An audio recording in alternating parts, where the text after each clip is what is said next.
Bonjour à tous, on va parler des lieux les plus touristiques de France et espérons que vous profitez de cette présentation.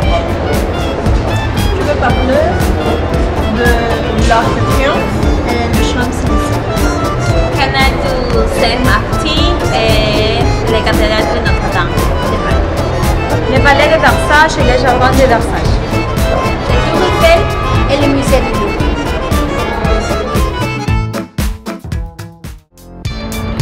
L'Arc de Triomphe est avec Notre-Dame et la Tour Eiffel, l'un des symboles de Paris au centre de l'immense place Charles de Gaulle, point de convergence de 12 avenues aussi droites qu'élégantes. Aussi, c'est un imposant monument et 50 mètres de haut pour 45 mètres de large.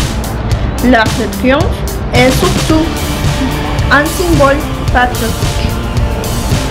L'histoire du canal Saint-Martin. La construction du canal Saint-Martin a commencé en 1065, passé deux extrémités, mais n'y est terminé qu'en 1065, du fait de la difficulté d'insérer un tel ouvrage dans une cité déjà très urbanisée. Les parties les plus anciennes se situaient sur le pont du boulevard Morland, les rues de la Bastille et les rues La Feuillère, les canals Pontoise, Wagner, etc.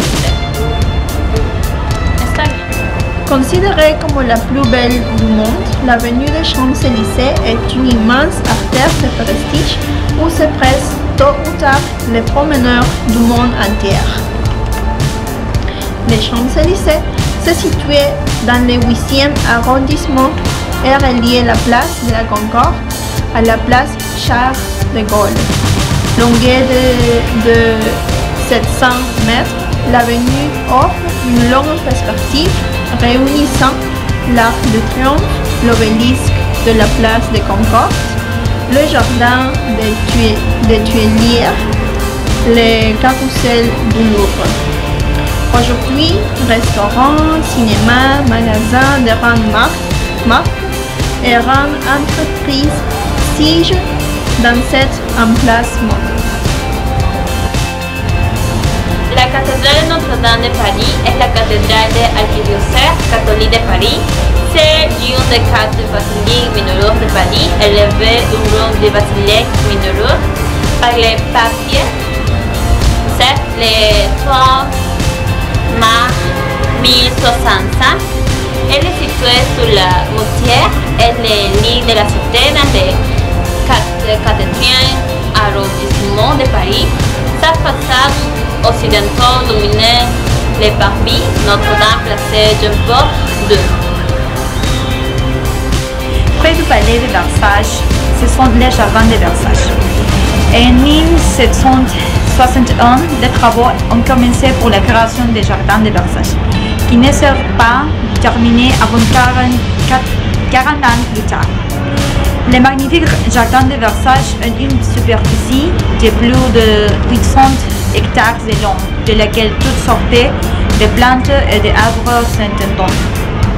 En plus de beaucoup de statues de marbre, bassins et fontaines.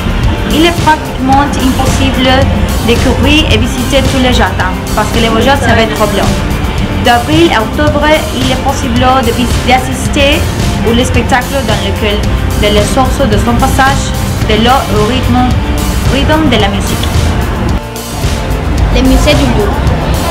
9 millions de personnes se sont pressées dans ce qui est pour être le plus fameux des musées au monde pour y admirer la raconte. Les rares de la Méduse étant de autres Louvre meilleurs. Le Louvre est actuellement le plus grand musée du monde, autant par sa taille que par la richesse de collection qu'il propose. Avant toute chose, le musée du Louvre a une histoire très riche.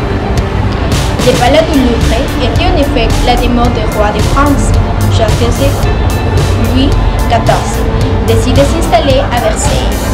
La forteresse du Louvre a été construite en 1200 par Philippe d'Auguste. Dès lors, les fondations médiévales existent toujours.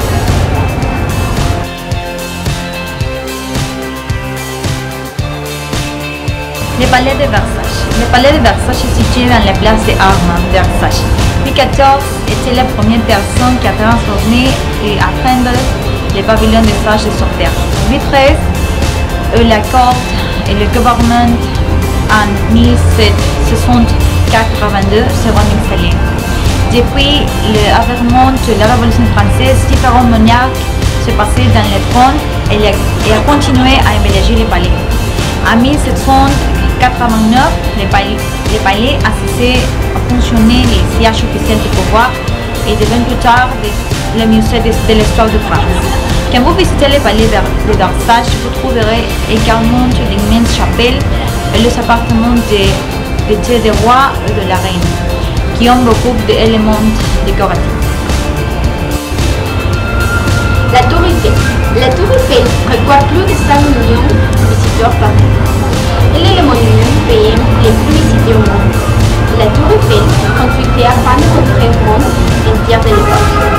Cette exposition fut organisée dans le cadre de la célébration des centenaires de la Révolution française. La Tour Eiffel fut imaginée au départ par les deux collaborateurs, de Gustave Eiffel, Maurice Cluzy et Émile Nourri.